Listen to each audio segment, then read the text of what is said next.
Le jugement de Salomon. Il y avait deux femmes qui vivaient dans la même maison à Jérusalem.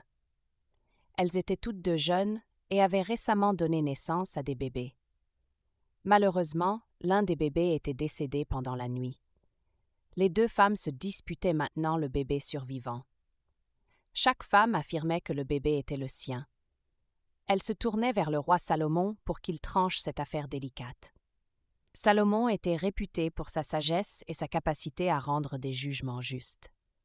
Le roi écouta attentivement les deux femmes, puis il ordonna à ses gardes d'apporter une épée.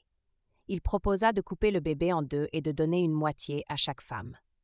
L'une des femmes accepta immédiatement cette proposition, tandis que l'autre s'écria « Non, ô roi, ne faites pas cela, laissez-lui l'enfant vivant. » Salomon sourit.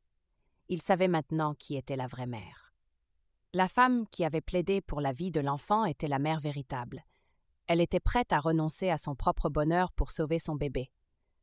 Le roi Salomon rendit son jugement. Donnez l'enfant à la première femme. Elle est la vraie mère. La nouvelle se répandit rapidement dans tout le royaume. Les gens étaient émerveillés par la sagesse du roi Salomon. Ils savaient que Dieu lui avait accordé un don spécial pour rendre des décisions justes. Et ainsi, l'enfant fut rendu à sa mère biologique. Elle a établi sur le monde parce que sa sagesse et compassion.